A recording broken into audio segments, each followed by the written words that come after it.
Hi everyone, welcome back to my channel, and if you're new here, a big welcome to you. It's great to have you here. There has been a lot of updates to Cricut Design Space in the last 12 to 18 months.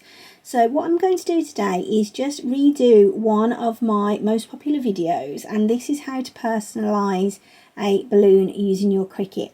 Because a lot of the functions have changed and a lot of these, what you would have seen before as the screenshot, has changed, it might be difficult for you if you're a beginner to look at that video and then go to your screen and see that it looks completely different now. So I'll link that video above for you if you haven't seen it. But this video is new for 2022, so we're going to start off with a blank canvas and let's get going.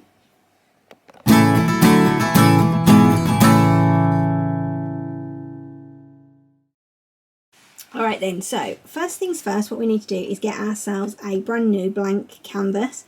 Now I prefer to work with my canvas with no grid lines on it, but you can choose to have grid lines if you want to.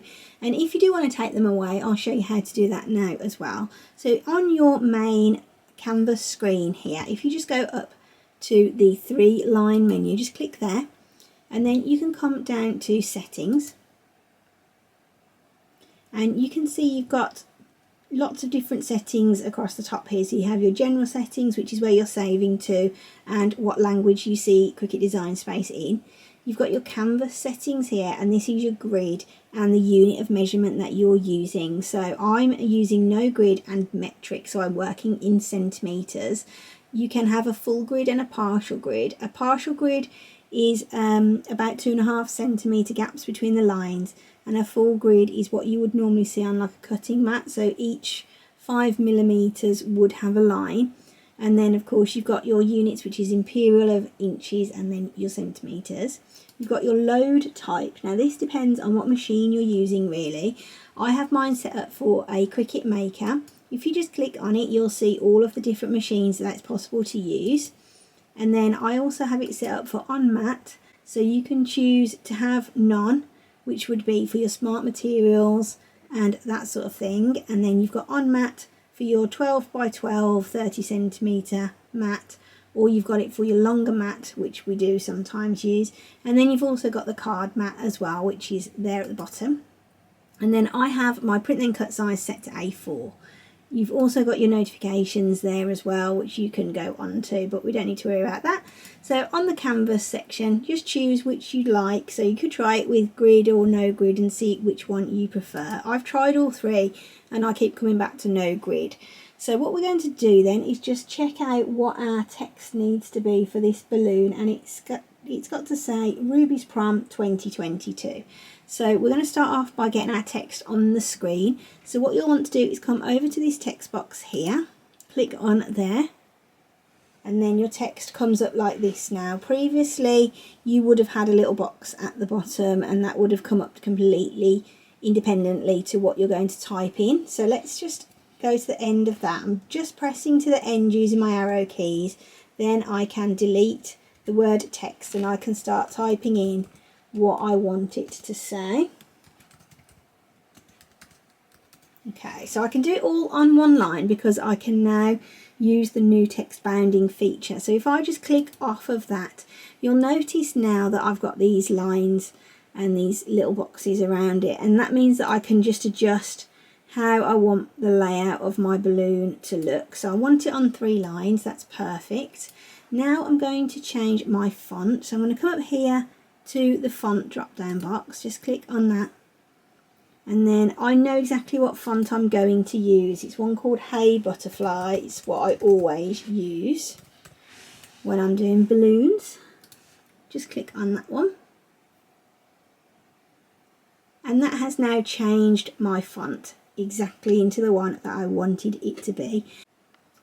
Okay, so I've got my Ruby's Prom on the screen, and I'm just going to show you what will happen if I leave this font exactly how it came up when I changed the font up here. So you can see this font is a kerned font, so it basically means that it's cursive with the lettering here, and each letter leads into each other. If you were going to be writing it, that's how you would be writing it. So it's basically like joined up letters.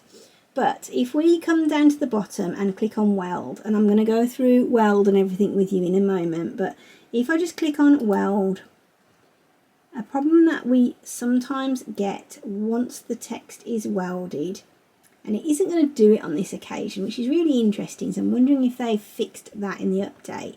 Sometimes you'll get the little holes in your letters filling up and being completely blacked out, and that is because your letters are too close together.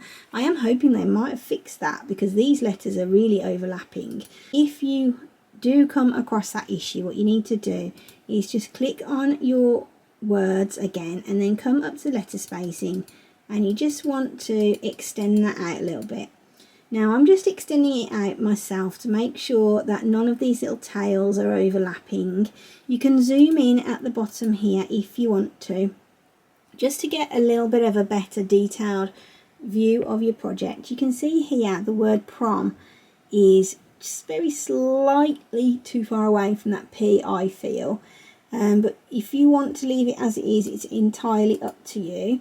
So what I am going to do now is move my line spacing closer together. So I'll come up to here to line spacing, and I'm just going to click on the down arrow, and you can see that they are now getting closer together in the lines. You can see though that the rubies and the prom have gotten much closer together quicker than the 2022 has to the other. So what I'm going to do is ungroup these lines manually and pop them into place. So to do that, if you want to do the same, just come up to advanced here, click on there, and you get ungroup to letters and ungroup to lines, and I want to see the lines. So if I just ungroup to lines, on the right hand side now in the layers panel, you'll see we've got 3 lines, and each one of these layers here represents each line of text on the screen. And I just literally want to move this 2022 up a little bit there. Okay, and I'm happy with that.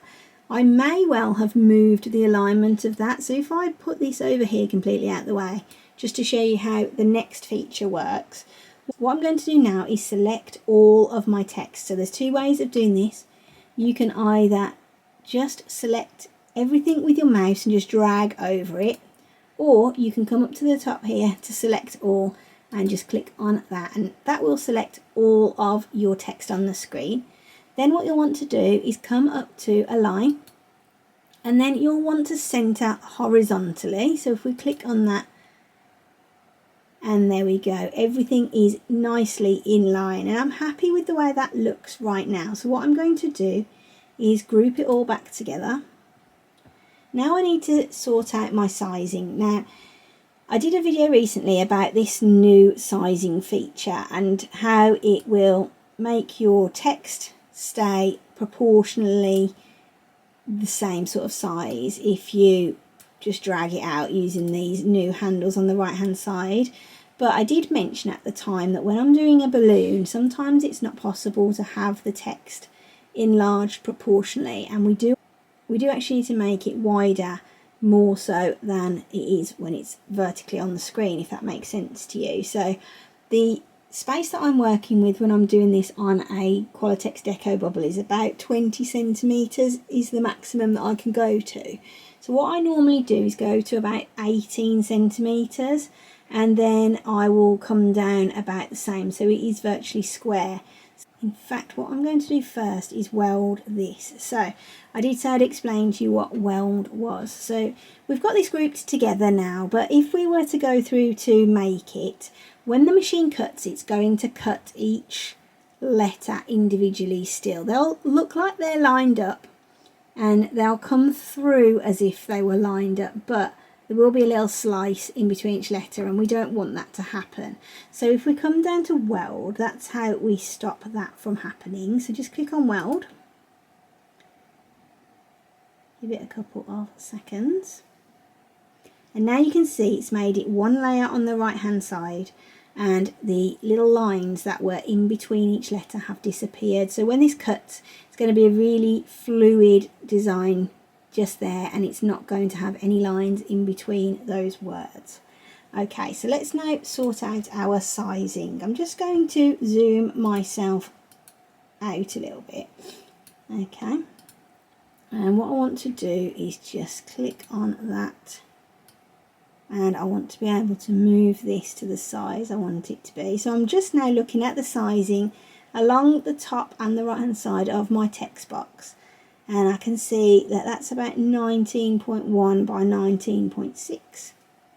Let's go a little smaller. Let's go 18.8 by 19.6, and that is perfect. So what I'm going to do now is just select everything again. I'm going to come up to the top, and I'm going to change it to this like russet colour here, because I'm going to be cutting that one out in gold. If you want to do another design and you want to cut them all on one run, what I would do is just make sure that you change the colour of your design so that each map that you prepare in each different colour of vinyl will be apparent to you and you won't get mixed up. I'm just going to lock that padlock back up again now. Let's go over to make it. Okay, so now we're through to the matte screen, and you can see that the matte here is completely representative of what we have just designed on the canvas. And on this page there's a few different things that you can see on here.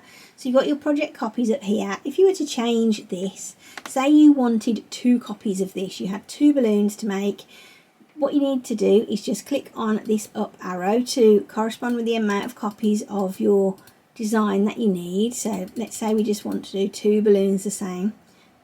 Check that up to 2 and then click on apply. And now you'll get 2 mats with the same design on it, and it saves you having to have 2 on your screen. I'm just going to pop that back down to 1 because I only need 1 today. And then we can see here it is a basic cut, so it's going to cut this out. If it were a print then cut, it would show you that completely differently. You've got your material load type as matte, and that is greyed out because we've already selected that on our settings. You've got your material size here, which you can change. So if you're using a sheet of A4 vinyl, for instance, you could change that here and it will change that. So it will show you exactly on the screen what an A4 piece of cardstock or vinyl, whatever it is you're cutting, is going to look like. I'm going to leave that as that because it doesn't really matter to me either way. If you were doing this with HTV and you were doing this for a t-shirt or something like that, you would need to mirror your design, and you can do that here as well. So we just click on mirror. It just mirrors the image on your screen and it will cut it out so you can use HTV. We're not using HTV today, so we're just going to leave mirror off. Let's click through to continue. I have got my machine set up with Bluetooth today. It's not plugged into my laptop, so it's searching at the top here for that connection right now. This can be a bit of a long-winded process if you're using Bluetooth, so if it doesn't connect, what I'll do is just cancel this and plug my machine into my laptop, and then I will do it that way. Alright, so I did have to switch my machine over to plugging it in via the USB, and the next page that comes up for you is your materials settings page, and this is really important that we get the correct settings for our material that we're using, and also just to really make sure that we get a really good cut from our machine. So I've got quite a lot of materials set here as favourites. If you don't have materials set as favourites, what you can do is browse all materials and you can search for that material that you're using. Okay, so when you come through to look at all the different materials that your machine can cut, there's a couple of different ways of searching. So you can either search all materials and just type in whatever it is that you're looking for, or you can come over here to all categories, click on that little drop down, and then you can see all the different categories that the machine can cut. So I'm using a maker today, so it has got the biggest variety of different materials that it's capable of cutting. I'm going to just click on vinyl because that's what we're using today, and it's going to jump straight to that set of vinyl settings. So these ones that have got the little grey star next to them are my favourites. and then the ones that have got the white star I haven't favorited, and then the ones that have the little Cricut C next to them mean that you could be using a Cricut branded vinyl or a Cricut branded material for that. And the ones that don't have that, like this, are like a compatible material. It doesn't really matter whether you pick one that's got a C next to it or not, if I'm honest with you. So the vinyl that I'm using today is premium outdoor vinyl. It is one that I have set as my favourite again, but if you don't worry about it. Just come through here and click it. Once you've chosen your material setting, you'll get this little tick appear on the left hand side, and that means that you've selected that particular material. Come down to the bottom now and click on done. So now that material has been set for this project. Next on this screen is your pressure setting for your blade. If your blade is new, I would recommend leaving it on default or choosing less pressure. If your blade is older, it's been in the machine for quite some time, I would definitely either leave it on default or choose more. Okay. If your machine does one cut and then you find it hasn't cut all that well, I would probably recommend just putting that into your mind and thinking for next time to add more pressure to it. Today I'm going to leave it on default. This blade has been in the machine for about 3 weeks, so it's not too old, it's not brand new, but it's still going to give me a really good cut, I think. Next, you need to load your tools and your material, and there's no need for us to edit any tools on this because there's only one tool that we can use. That would be if you were using card or you were using like a scoring tool or something like that and you needed to change that. So what we need to do now is get our material onto our mat and then we can start cutting.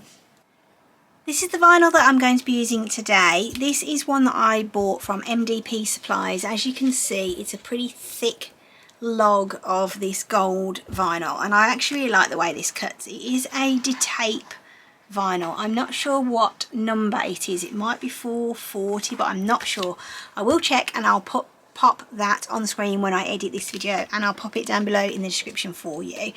This vinyl weeds really, really well and looks really great when it is applied to balloons. So what I'm going to do first of all is just cut my piece of vinyl, and I'm going to be applying it today to a standard grip cutting mat. This one again is a couple of weeks old, so it's still got quite a lot of stick on it, but we are going to need to use a brayer to make sure it's nice and flat onto that mat and adhered really well to get a good cut. When I cut my vinyl for my balloons, I like to use a quilting ruler, and this is an Arteza, and I think it's 8.5 by 24 inch quilting ruler, and this is perfect for when I'm doing balloon vinyl. So what I do is just get my vinyl this way round, and this particular quilting ruler is exactly the right size for what I need to cut. So I just line up the bottom of my quilting ruler and then I just cut across the top here. Now there's a couple of ways to cut. So you can either use a knife. This is the True Control kit with the knife blade attached to it, or you can use a rotary cutter like this, and it's just trigger operated, so you can see when I press the trigger the knife part comes down. It can be quite difficult to use, but if you can master it, it's definitely a good one to use because you get a nice straight cut when you lean it up the side of your quilting ruler. I will link all of these materials down below for you so you can see what I'm using and where they're from. Okay, next then we just need to put our vinyl onto our mat. So just grab your mat and take off the protective plastic. It's a really good idea to keep hold of these protective plastic sheets because it does stop any debris, any bits of fluff, dog hair, that sort of thing from sticking to your mat and getting rid of that sticky surface quicker than what you would like. So all you'll want to do is just get your Cricut mat, and we're just going to line up with the grid on the mat here. So we're just going to pop this piece of vinyl in that corner, and I'm just going to pop it down roughly. You might notice that I haven't put the vinyl right up to this edge here, and the reason for that is because the machine will not cut all the way up to this line where the numbers are here. So there are some little white lines here, you can see them just sticking out on the centimetre side, and that is just to show you a little guide as to where your machine will cut from, so you can afford to just move it out a little bit as well. I'm going to use a brayer. This is a brayer, it's basically like a roller, and all this does is just make sure that your vinyl is stuck down nicely with no air bubbles. See that air bubble that is there? Once I run my brayer over it, it has gone, and that is brilliant. That's exactly what we want it to do. I don't do any project without using my brayer. I use it for vinyl, I use it on cardstock, I use it on everything that I need to get a really good cut with, which is most things, isn't it, really? So again, I'll link this down below for you. It doesn't have to be a Cricut one, you can use any brand of brayer. That is ready to go into the machine now. Here's my machine then, and this is just a Cricut Maker. It's the original maker, and I'm going to be using my fine point blade in clamp B today. And the fine point blade is the one that your machine will have come with, and this is what it looks like. So it comes in this housing, and then your blade is in the bottom just there. So if we press this plunger down, you'll see the blade will expose itself just there for you. Another way of making sure that you get a good clean cut is to make sure that your blade is nice and clean. So just check for any debris, bits of stuck on vinyl adhesive, or any bits of fluff, anything like that that is stuck to that will stop your blade from cutting as clean as what you'd like. So just make sure that's clean. I just check mine every couple of projects just to make sure, but if I've been using a glitter vinyl or a glitter cardstock that may have shed some bits onto my blade, I always do check it. So I've got my mat and it's all ready. Here it is, and I'm going to pop it into my machine just like so. You can see there's some little plastic guides on the left and the right of the machine. You want to make sure that your mat goes underneath those guides just there, so that your mat will feed into your machine correctly and it will cut your design accurately. Because we've selected our materials already on the computer and we're all ready to go with that side of things, the machine has its load mat button flashing, so we can just click on that button and it is just taken the mat into the machine, and you don't need to hold it, you can just leave it there to do its own thing. And now that we've done that, the computer has spoken to the Cricut and it knows that it's ready to cut. So now the flashing Cricut sign is just there. Let's click on that and it will start to cut.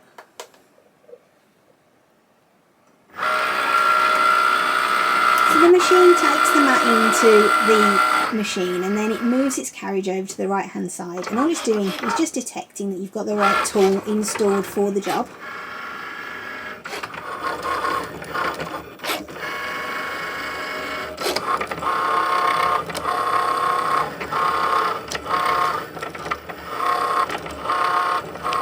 Before you eject your mat, I would always suggest that you check that your machine has cut properly. So let's not eject the mat, we've got it here, the machine has finished its cut. What I'm going to do is just get a weeding tool and just try and take out a little piece of the vinyl. As you can see, it's come out perfectly, so that cut is fine and we're ready to weed. So let's eject the mat. On the screen we just need to click on done to get back to our mat. There's a variety of different weeding tools available and it's up to you which one you prefer. This is just like a hook weeding tool. I do like this one, and I also have the True Control set here, and I do like the hook out of this one, so I might use that today actually. Let's just take that off there. I love this set, it is super duper easy to use. So it's basically the same sort of thing. I just like the thickness of this one a little bit better. So the first thing that we'll want to do now that we've done our cut on the machine is just get rid of this excess material that's on the right hand side there. So all I'm going to do is just grab my steel ruler and my rotary blade again, and I'm just going to cut that off there. You don't want to press too hard on your mat because you don't want to go through it, but equally you want to give it enough pressure that it's not going to not cut through all the way.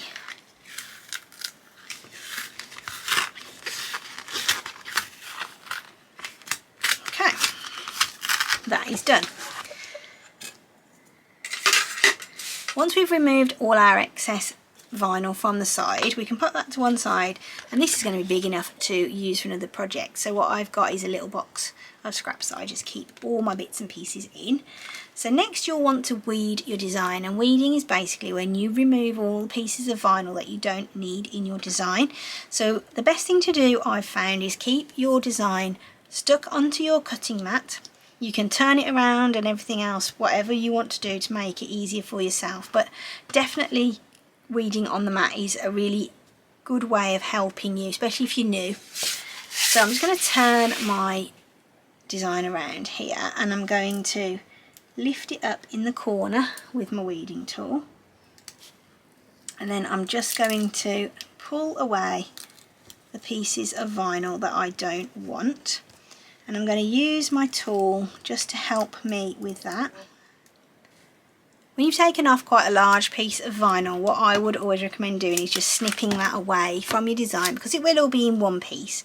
But if you keep it there and you go back over with it in your hand, you do run the risk of sticking it to your design and ruining it. If you've got your settings correct, you should be able to just pull this away like I am without too much bother of trying to make sure that bits don't lift up and all that sort of thing. Okay, now that the main body of that vinyl has gone, we just wanted to get out all the little pieces from inside your design.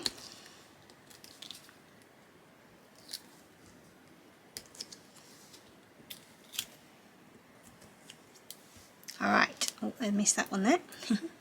Okay, that's done. That looks perfect. What we're going to do now is remove this design from the mat. To get this off the mat, the easiest thing to do is to just turn your mat over and then just bend your mat back, and then if you just pull your mat back from your design, that will help to make sure that your design stays nice and flat. I'm just going to pop that plastic sheet back onto my mat as well, just to make sure that that stays nice and clean. So this is now ready to go onto the balloon. Now we need to pop this onto some transfer tape or transfer paper. This is the transfer paper that I prefer. This is low-tack paper, transfer paper, and I've got a few pieces here that are spare from other projects that I've done. So I'm just going to roll this out. I'll just cut this piece off because again that's a spare piece just there. I really like this transfer paper because you can reuse it quite a few times, especially with balloons, but also the reason that I use this one with balloons is because it is so low tack, it won't pop your balloon, and you won't struggle to remove it from your balloon once you have stuck your design down. So what you'll want to do is just roll your transfer paper out, then get your design and just pop it down onto that there like that. I'm just going to use my brayer again just to stick that down in the first instance. Then I'm going to get my knife back just on there, and I'm going to just cut this around here. And again that way, and I will leave that piece on there, and then these are the two spare pieces I'll just wrap around there so that they can be used if needed another time. Now that we've got this onto here, what we're going to do is get a scraper tool. So you can either use a scraper tool or you can use a squeegee. This same sort of thing really, just different names for the same piece of equipment. What you're going to want to do is just make sure that you give it a really good burnish this side, and then again on this side give it a really good burnish down so that it's really well stuck there to that. Okay, there is our design, it's all stuck to it. If you were making these decals to post as well, what I would recommend doing is popping the transfer paper or your transfer tape on and shipping them out like this. You'll be able to see now when I turn this over, I can just literally pull it back and that design is stuck perfectly onto that piece of transfer paper, so it's not difficult. It shouldn't be hard to lift up. It should just peel back really, really easily. So now that we've got that attached to our transfer paper, it's ready to go straight onto our bubble balloon. Alright then, so now my design's ready here to go onto the balloon. So I've just got my balloon against the wall here. I'm just going to peel the backing off of my design really carefully, but it's stuck well, so I'm happy that it's not going to stick to my backing paper too much. Just chuck that on the floor for now. And then all I'm going to do is, because I've got my balloon in like a corner in my hallway, it sort of holds it nice and steady. I do like to do it in a corner if possible. So I'm just going to, by eye, just line up my design on my balloon, and then I can just step back from it and just have a look and see whether it's straight. I'm not too happy with how it is at the moment, so just pull it off like I would if I was pulling off a plaster, and then it will all come off without anything sticking to it. So I'm just going to try again, get it nice and straight. Once it's straight and I'm happy with it, I'm just going to run my finger down the centre of the design, and then once I've got that centre line stuck down, I can go back to my desk to apply the rest of the design. So once you've run your finger straight down the centre, what you want to do now is just go over where your lettering is and then press it outwards as you go. If you were doing this on an orb or a coloured foil balloon, you wouldn't necessarily press down on all this section as well. You'd want to just stick to where your lettering is. So I would literally go over it and follow the way that my text is written, but with a bubble it doesn't matter quite so much because there's no colour to pull off. So you just want to go over it all. And then with this next layer, so you've got your R and the O down the centre, just follow that M.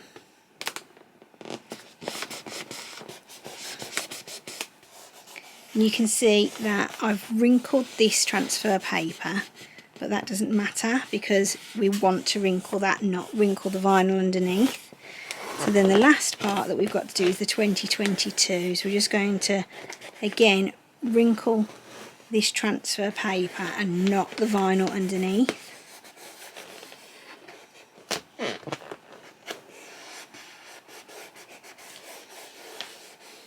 You'll be able to tell if you're going to wrinkle your vinyl because you'll end up with a wrinkle here, or you'll be able to see how it's going to lift on that one section. And what I would suggest you do then, if you can't get to it and go around it like I've just showed you, if you start to peel back, for instance, if it was this 2 here, I could peel back my transfer tape from this side, and then I could basically replace myself and pull that up so that it's not going to wrinkle the vinyl.